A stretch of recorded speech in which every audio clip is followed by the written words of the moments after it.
Roma no cayó en un día, cayó en cámara lenta, durante décadas, ante los ojos de millones de personas que no podían creer lo que estaban viendo, porque Roma no era simplemente una ciudad, no era simplemente un gobierno. Roma era para ellos la prueba de que la civilización era posible, de que el caos podía ser contenido, de que el mundo tenía un orden, y ese orden se estaba deshaciendo. Pero aquí está lo que nadie te dice. No la destruyó un solo pueblo.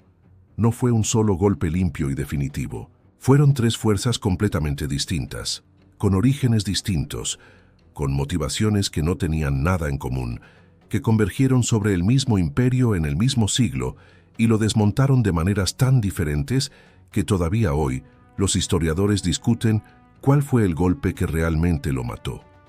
Los hunos llegaron del este como algo que el mundo romano no tenía palabra para describir. Jinetes, velocidad pura, destrucción sin propósito de construcción. Pusieron en movimiento pueblos enteros que de otra manera nunca habrían amenazado a Roma. Los godos, el pueblo que comenzó siendo víctima y terminó siendo verdugo, que aprendió del imperio todo lo que pudo mientras lo servía, y que usó exactamente ese conocimiento para desmontarlo desde adentro con una precisión que ningún enemigo exterior habría podido lograr jamás. Y los vikingos, los que llegaron cuando ya no había imperio que defender, los que atacaron lo que Roma había dejado, los que completaron la destrucción simbólica de una manera que los otros dos nunca podrían haber imaginado. Tres pueblos, tres golpes distintos al mismo cuerpo. ¿Cuál fue el decisivo? ¿Cuál dejó las cicatrices más profundas? ¿Y cuál de los tres entendió mejor lo que estaba destruyendo? Antes de hablar de los que destruyeron Roma, hay que entender algo que se suele ignorar. Roma era destruible. Durante siglos no lo fue. O al menos así lo parecía. El imperio en su apogeo era algo que el mundo antiguo no había visto antes.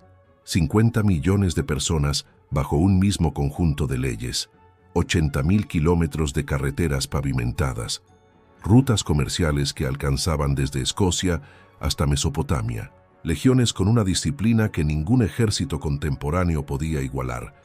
Era una máquina, extraordinariamente eficiente, extraordinariamente compleja, y como todas las máquinas extraordinariamente complejas, era vulnerable de maneras que desde afuera resultaban completamente invisibles.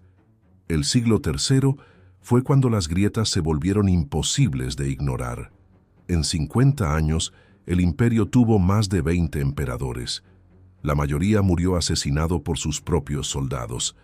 Las fronteras que habían sido líneas de contención se convirtieron en zonas de presión constante. El sistema tributario que financiaba las legiones comenzó a crujir bajo el peso de guerras que ya no generaban el botín que las financiaba. Roma no fue destruida por sus enemigos, fue debilitada desde adentro hasta el punto en que sus enemigos pudieron terminar lo que el propio imperio había comenzado. Y en ese preciso momento de máxima vulnerabilidad, los tres pueblos aparecieron. Empieza en las estepas, vastas, interminables, un mar de hierba que se extiende desde el corazón de Asia hasta las puertas de Europa sin que nada interrumpa el horizonte. Un paisaje que moldea a los pueblos que lo habitan de maneras que los habitantes de ciudades no pueden comprender del todo. Los hunos emergieron de ese paisaje en la segunda mitad del siglo IV. De dónde venían exactamente sigue siendo debatido. Lo que no se debate es lo que eran cuando llegaron, algo que el mundo romano nunca había visto. No porque fueran invencibles en términos puramente militares, sino porque representaban un modelo de existencia completamente ajeno a todo lo que Roma consideraba normal, a todo lo que los pueblos germánicos consideraban normal. Sin ciudades, no las necesitaban. Sin agricultura, no la querían. Su economía era el movimiento perpetuo, el pastoreo de rebaños enormes a través de las estepas, complementado con el saqueo sistemático de los pueblos sedentarios que encontraban en su camino. La guerra no era para ellos una ruptura de la normalidad, era la normalidad. Desde la infancia los niños hunos aprendían a montar antes de aprender a caminar con seguridad.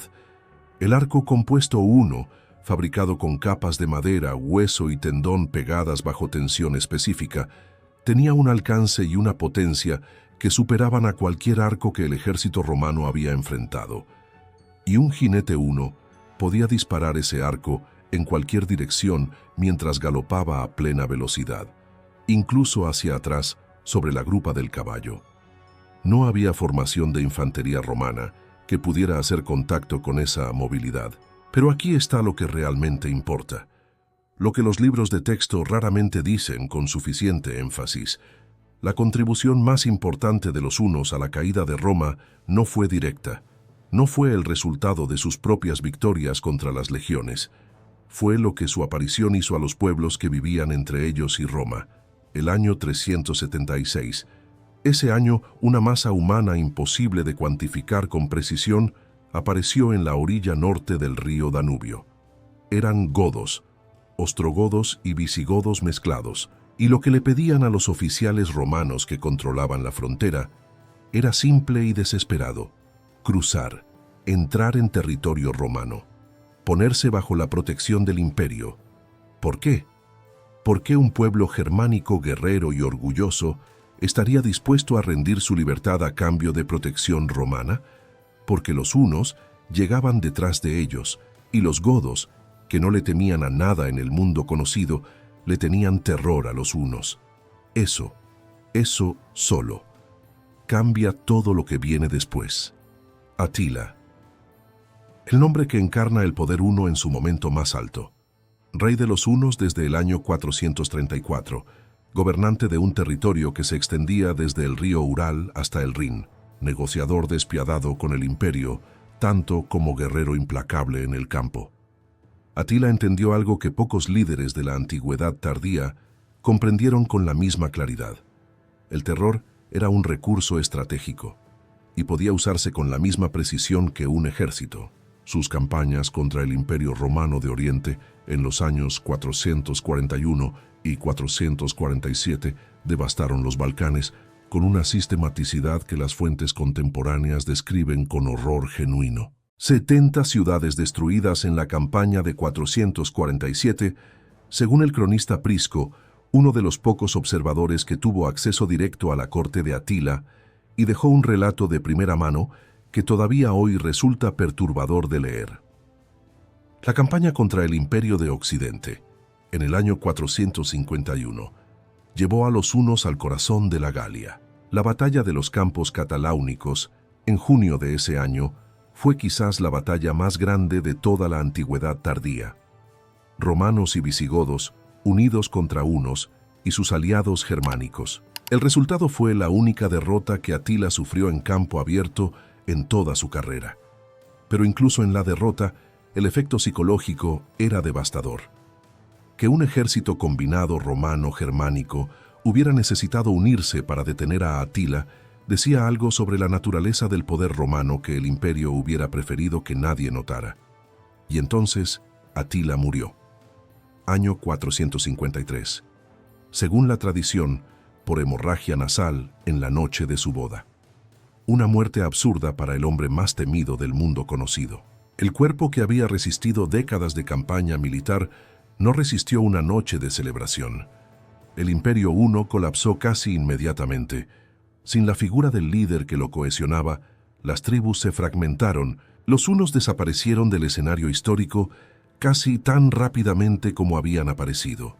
Pero el daño era permanente, no el daño directo de sus campañas, indirecto de haber puesto en movimiento a los godos, de haber empujado al interior del imperio a pueblos que Roma no podía absorber de la manera en que había absorbido a los bárbaros durante siglos. Los hunos destruyeron Roma sin querer destruirla, sin tener ningún interés en lo que Roma representaba, sin entender ni querer entender la civilización que estaban desestabilizando. Lo que buscaban era botín, tributo y espacio para sus rebaños. Lo que produjeron fue el fin de un mundo. Ahora cambia completamente de perspectiva. Deja las estepas, deja a los jinetes que atacan y desaparecen. Entra en algo mucho más complejo, más íntimo, en cierto sentido mucho más perturbador, porque los godos no destruyeron Roma desde afuera. La conocían demasiado bien para eso. Los godos llevaban generaciones en contacto con el imperio antes del momento en que lo sacudieron hasta sus cimientos. Comerciaban con Roma, servían en sus ejércitos. Sus élites hablaban latín. Algunos se habían convertido al cristianismo. Habían absorbido suficiente cultura romana para aspirar a algo que ningún uno habría podido imaginar. Aspiraban a ser parte del imperio, no a destruirlo. Eso hace lo que ocurrió después todavía más extraordinario. Cuando los godos cruzaron el Danubio en el año 376, huyendo de los hunos, la administración romana los recibió de una manera que las fuentes contemporáneas describen con vergüenza palpable incluso entonces. Los oficiales romanos los desarmaron, los concentraron en campos de refugiados en condiciones deplorables, y luego los sometieron a una extorsión sistemática. Los funcionarios vendían comida a precios imposibles a pueblos que morían de hambre. La crónica de Amiano Marcelino describe algo que resulta difícil de leer. Los godos llegaron a vender a sus propios hijos como esclavos a cambio de comida. Sus propios hijos. Esto es crucial, porque explica lo que ocurrió después de una manera que el simple relato de invasión bárbara no puede explicar. Los godos no se rebelaron porque fueran naturalmente hostiles a Roma. Se rebelaron porque Roma los había traicionado en el momento en que más dependían de ella. La batalla de Adrianópolis, año 378. El emperador Valente decidió no esperar refuerzos y atacó al ejército godo antes de que sus aliados llegaran. Lo que siguió fue una de las derrotas más completas que las legiones romanas sufrieron en toda su historia. El propio Valente murió en el campo de batalla. El primer emperador romano en morir combatiendo un enemigo extranjero desde Decio, 127 años antes. 2/3 del ejército romano de Oriente destruido en una tarde. No por un enemigo llegado de las estepas asiáticas, por refugiados que Roma había invitado a entrar. Pero incluso después de Adrianópolis, los godos no querían el fin de Roma. El sucesor de Valente, Teodosio, llegó a un acuerdo con ellos que los establecía como aliados federados del imperio, con derecho a mantener sus propias leyes y su propio liderazgo a cambio de servicio militar. Era un arreglo sin precedentes, y fue la semilla de algo que terminaría cambiando todo. Alarico, el nombre que los libros de historia asocian con el momento más dramático de todo este periodo. Caudillo visigodo, general al servicio del imperio. Hombre que había dedicado su carrera a intentar obtener de Roma lo que consideraba el reconocimiento que su pueblo merecía. Un cargo oficial, un territorio legítimo, el reconocimiento de que los godos eran parte del mundo romano, no simplemente instrumentos desechables de su política militar. Durante años, Alarico negoció, presionó, amenazó, marchó y se retiró, capituló y volvió a exigir. La historia de sus relaciones con el Imperio de Occidente es una historia de oportunidades perdidas repetidamente, por la rigidez romana, por la corrupción de una administración que ya no podía ver más allá de sus propios intereses inmediatos. En el año 410, después de 2 intentos fallidos de negociación, Alarico entró en Roma. 3 días. Los visigodos pasaron 3 días en Roma. Saquearon sus tesoros, tomaron cautivos de valor y se marcharon. No destruyeron la ciudad, no masacraron a su población, no incendiaron sus monumentos. 3 días. Y sin embargo, el efecto psicológico en el mundo romano fue absolutamente devastador. Roma había sido tomada por primera vez en 800 años. Desde los galos, en el año 390 a.C., ningún ejército enemigo había entrado en la ciudad. La inviolabilidad de Roma era parte de la identidad romana tan profundamente como cualquier institución o tradición que el imperio hubiera construido. San Agustín, en Cartago, oyó la noticia del saqueo y comenzó a escribir La ciudad de Dios, no solo como respuesta teológica, como meditación sobre lo que significa que las cosas más permanentes que conocemos resulten ser temporales. El mundo romano no procesó el saqueo de Alarico como una derrota militar recuperable. Lo procesó como el fin de algo que había parecido eterno. Y en ese sentido, los 3 días de los visigodos en Roma causaron más daño al imperio que décadas enteras de campañas militares de los hunos. Los godos, que habían querido ser parte de Roma, que la conocían mejor que ningún otro pueblo externo, que habían servido en sus ejércitos, produjeron el golpe más simbólicamente definitivo precisamente porque venían desde adentro. No como extranjeros que destruían lo que no entendían, como decepcionados que destruían lo que habían amado y que los había traicionado. Ahora salta 2 siglos hacia adelante. Roma como capital política de Occidente ya no existe. El último emperador occidental fue depuesto en el año 476. Lo que quedó fue un mosaico de reinos germánicos construidos sobre las ruinas del imperio. Los visigodos en España, los ostrogodos en Italia, los francos en la Galia. La forma de Roma había desaparecido, pero algo más poderoso e invisible permanecía: la idea de Roma. La Iglesia cristiana, cuya estructura organizativa estaba modelada directamente sobre la administración imperial romana, preservaba el latín, los textos clásicos, la memoria de lo que el imperio había sido. Los monasterios copiaban manuscritos a mano.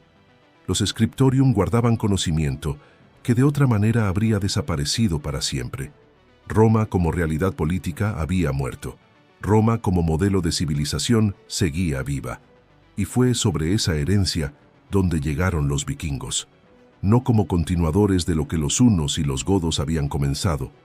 Los vikingos del siglo VIII no tenían ninguna relación conceptual con el imperio que había existido 300 años antes, pero tenían algo que los hacía extraordinariamente peligrosos para lo que quedaba de ese legado. No reconocían ninguna de las fronteras que la herencia romana había establecido como sagradas. La Iglesia era para ellos una fuente de riqueza, no una institución inviolable. Los monasterios eran depósitos de plata y oro. Las ciudades costeras eran objetivos, no lugares protegidos por ningún orden que los obligara a respetarlos, y entonces ocurre algo que cambia completamente la narrativa. El año 844, una flota vikinga navega hacia el sur a lo largo de la costa atlántica. Cruza el estrecho de Gibraltar, entra en el Mediterráneo. El Mediterráneo, el Mare Nostrum, nuestro mar, el mar que Roma había controlado durante siglos y que sus sucesores consideraban el corazón geográfico de la herencia imperial. Atacaron Sevilla, remontaron el Guadalquivir, saquearon la ciudad durante una semana, continuaron hacia el sur de España, hacia el norte de África, y en el año 859, otra flota todavía más ambiciosa. 62 barcos bajo el mando de Bjorn Ironside y Hastein. 2 años saqueando las costas de España, Francia, Italia y el norte de África. De 200 days. Llegaron a la ciudad italiana de Luna, en la Toscana. La confundieron con Roma según algunas crónicas. La saquearon pensando que habían llegado al objetivo definitivo. No llegaron a Roma.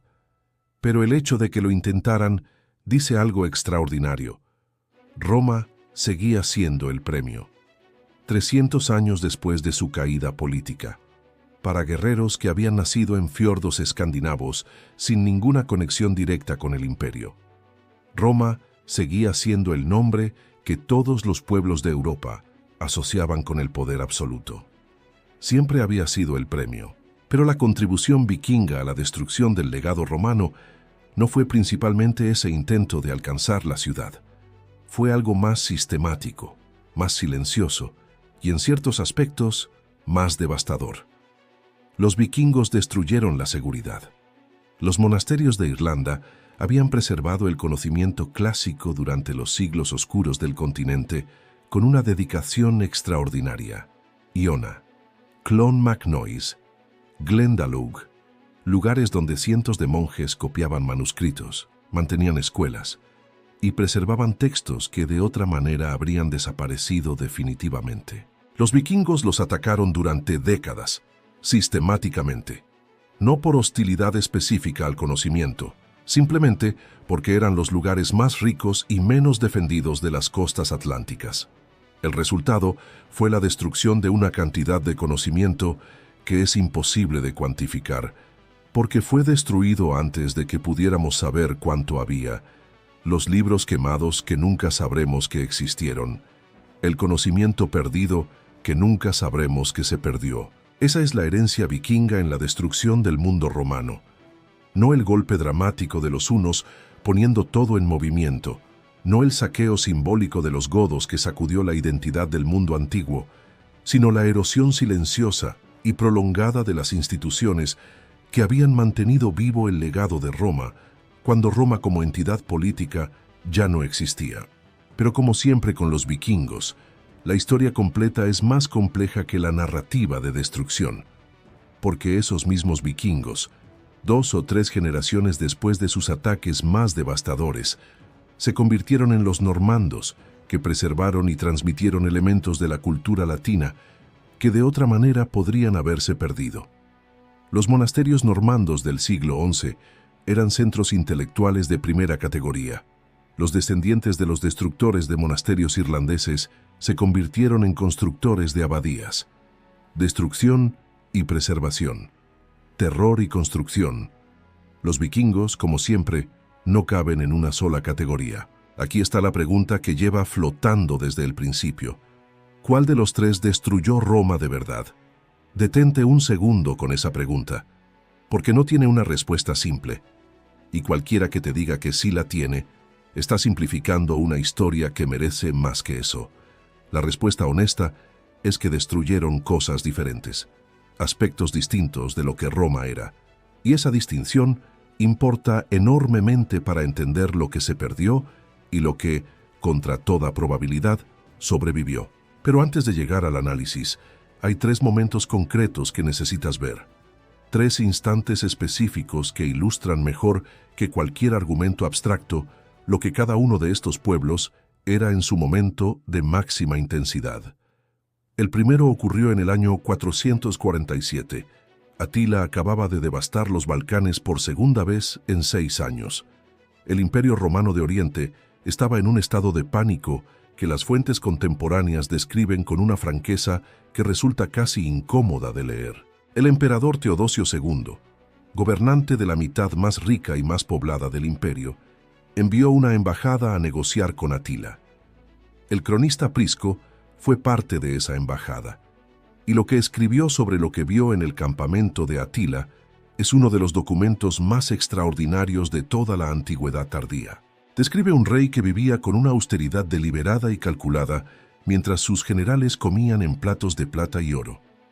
Atila comía en madera, bebía en madera, se vestía sin adornos, no porque no pudiera permitirse otra cosa, sino porque entendía el poder de esa imagen frente a un imperio que se había vuelto sinónimo de lujo y decadencia. Y entonces describe la negociación. El imperio ofreció tributo, más tributo del que ya pagaba, territorios, concesiones diplomáticas que en cualquier otra circunstancia habrían sido impensables. Atila escuchó, tomó lo que le ofrecían y luego exigió más, no porque necesitara más, porque entendía que un imperio que pagaba para comprar paz era un imperio que ya había perdido algo que el dinero no podía recuperar.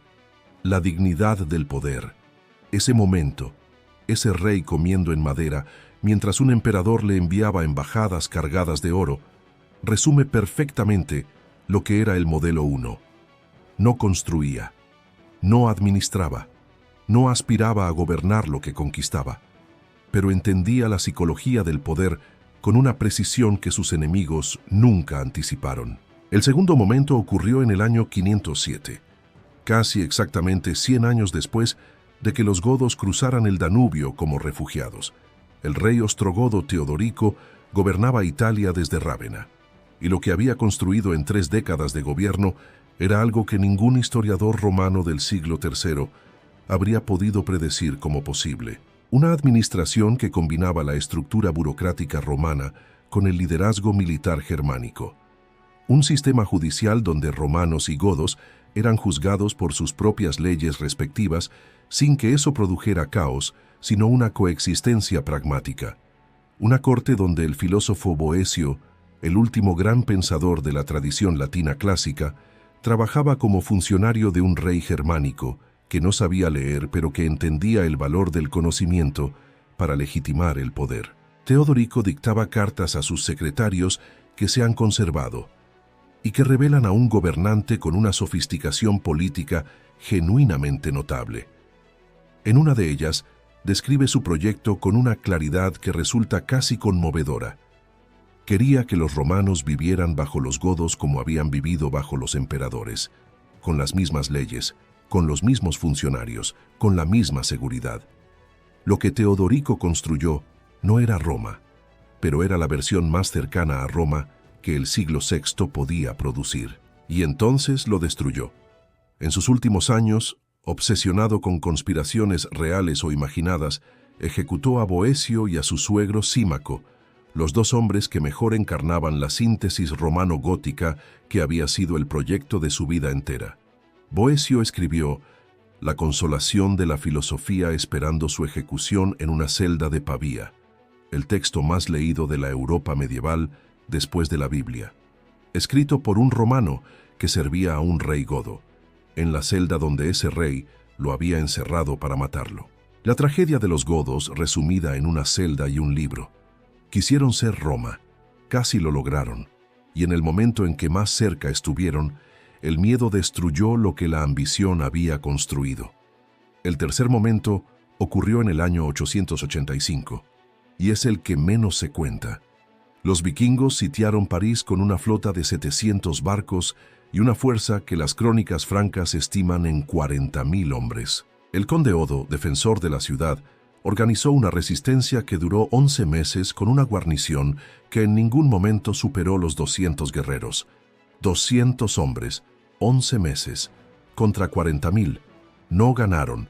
No podían ganar en el sentido convencional, pero tampoco perdieron de la manera en que los vikingos esperaban que perdieran. Lo que ocurrió en ese sitio fue algo que cambió la manera en que los señores francos entendían su propia situación política. El rey Carlos el Gordo, que tenía un ejército disponible, llegó al Sena con fuerzas suficientes para atacar a los vikingos, y no lo hizo. Pagó. Les pagó para que se marcharan y les dio permiso para saquear Borgoña, territorio de sus propios súbditos, como compensación adicional. El resultado político fue devastador para la monarquía carolingia. Carlos el Gordo fue depuesto pocos meses después, y Odo, el conde que había defendido París con 200 hombres durante 11 meses, eventualmente se convirtió en rey de Francia Occidental. El sitio de París de 885 no fue una victoria vikinga en el sentido militar convencional. Los vikingos no tomaron la ciudad, pero fue una demostración tan completa de la incapacidad del sistema carolingio para defender a sus propios súbditos, que aceleró el proceso de fragmentación política que eventualmente produjo el feudalismo europeo. Los señores locales que podían defender sus territorios se hicieron más poderosos. Los reyes que no podían defenderlos se hicieron menos relevantes. Los vikingos, buscando plata y botín, redibujaron sin quererlo el mapa del poder político de Europa Occidental. Ahora sí, con esos tres momentos en mente, los tres pueblos frente a frente, los unos destruyeron la estabilidad de las fronteras, el sistema de contención que Roma había construido durante siglos, la idea de que el imperio podía controlar quién entraba y en qué condiciones, colapsó ante una presión para la que no había respuesta militar adecuada. Los unos no querían el imperio, no entendían el imperio, pero lo pusieron en movimiento de una manera que generó consecuencias en cadena que ningún estratega romano habría podido anticipar. Su límite fue también su característica más definitoria, extraordinariamente efectivos como fuerza de destrucción y desequilibrio, completamente incapaces de construir ninguna alternativa duradera a lo que destruían. Sin Atila, el Imperio Huno se disolvió en menos de una generación. No dejaron instituciones, no dejaron sistemas, no dejaron textos escritos en su propia lengua que hayan sobrevivido. Dejaron un vacío que otros llenaron. Los godos destruyeron la inviolabilidad simbólica de Roma, y lo hicieron de una manera que ningún ejército puramente externo habría podido lograr. porque el golpe más devastador no fue el saqueo físico de Alarico en el 410. Fue el colapso psicológico que produjo en una civilización cuya identidad dependía de la permanencia de sus instituciones más sagradas. Pero los godos ilustran algo que los hunos nunca pudieron: la capacidad de transformarse, de construir, de intentar, con genuina ambición y genuino talento, ser la continuación de lo que habían destruido. El proyecto de Teodorico en Italia fue real. Sus límites fueron también reales, y la tragedia de Boecio en su celda es el símbolo perfecto de por qué ese proyecto no pudo sostenerse hasta el final. Los godos querían ser Roma, y esa ambición, aunque finalmente no pudo salvar al imperio, produjo transiciones más graduales y menos destructivas que las que los hunos habían generado. Los monasterios irlandeses no eran solo edificios religiosos, eran los servidores de respaldo del mundo romano, el lugar donde se guardaba lo que de otra manera desaparecería. Y los vikingos los atacaron durante décadas, con una eficiencia que ningún enemigo anterior había logrado, porque llegaban exactamente desde donde nadie esperaba que llegara ninguna amenaza. Desde el mar. El sitio de París de 885 resume perfectamente el límite del modelo vikingo. 40.000 guerreros incapaces de tomar una ciudad defendida por 200 hombres durante 11 meses. No porque los 200 fueran invencibles, sino porque el modelo vikingo no estaba diseñado para la guerra de asedio sostenida, para la logística de mantener un ejército en campaña durante casi un año, para el tipo de paciencia institucional que ese tipo de guerra requiere. Los vikingos eran extraordinariamente efectivos en lo que hacían y estructuralmente inadecuados para lo que no hacían, igual que los hunos, igual que los godos en su momento de derrumbe. Aquí está lo que los tres comparten, lo que es más interesante que lo que los separa. Los tres destruyeron Roma sin entender completamente lo que estaban destruyendo. Los hunos porque no tenían ningún interés en entenderlo. Los godos porque creían que podían tomar las partes que les convenían y desechar el resto. Los vikingos porque llegaron demasiado tarde para que el imperio original fuera una realidad con la que tuvieran que lidiar directamente. Y los tres, de maneras que ninguno habría anticipado, contribuyeron a construir el mundo que reemplazó a Roma. El rey huno comiendo en madera, mientras un emperador le enviaba oro. El filósofo romano escribiendo su obra más importante en la celda, donde un rey godo lo esperaba ejecutar. El conde Franco defendiendo París con 200 hombres, mientras su rey pagaba al enemigo para que se marchara. Tres imágenes, tres mundos en transición. Ninguno eligió ser parte de una historia más grande que él mismo. Todos lo fueron de todas maneras. Hay una imagen que resume todo lo que hemos explorado. 455. Roma. Los vándalos entraron en la ciudad. Esta vez el saqueo duró 14 días, más sistemático que el de Alarico, más completo. Los barcos en el Tíber se cargaban con estatuas y tesoros que habían tardado siglos en acumularse.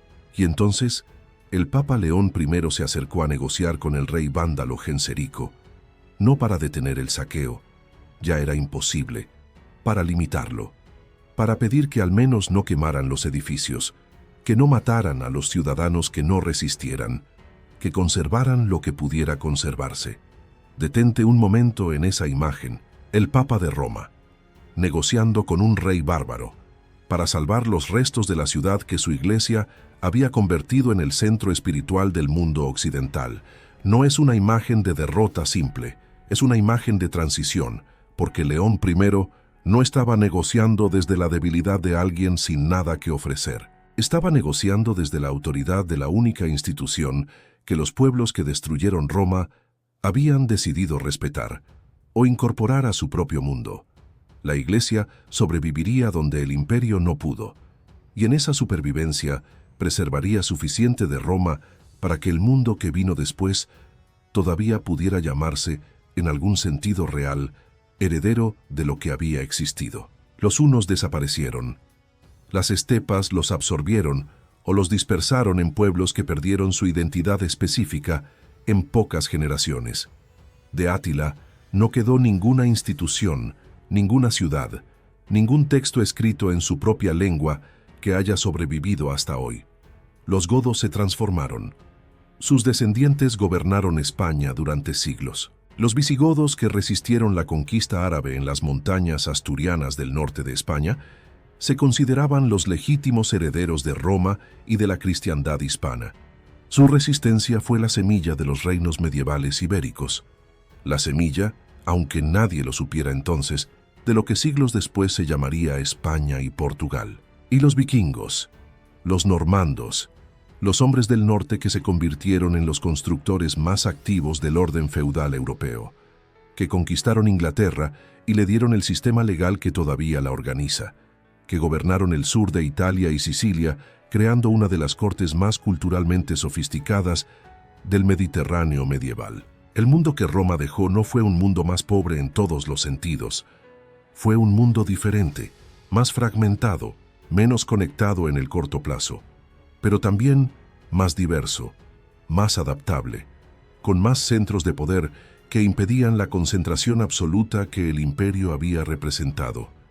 La caída de Roma fue una catástrofe para millones de personas que la vivieron. No hay manera honesta de suavizar eso.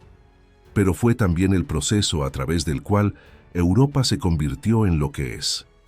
Un continente de naciones distintas, con tradiciones legales distintas, con identidades culturales que mezclan herencia clásica con herencia germánica y nórdica, de maneras que ningún planificador habría podido diseñar conscientemente. Los unos que querían destruir sin construir, los godos que querían construir sin poder evitar destruir, los vikingos que destruyeron sin querer y construyeron sin saberlo. 3 pueblos, un resultado que ninguno de los 3 habría reconocido como suyo, y sin embargo ahí está, todavía, en los idiomas que hablamos, en las leyes que nos gobiernan, en la manera en que entendemos la relación entre el poder central y la libertad individual. Roma nunca terminó de caer, solo dejó de ser lo que había sido para convertirse en algo que todavía no ha terminado de revelarse completamente. Y nosotros, sin saberlo, seguimos viviendo dentro de esa transformación.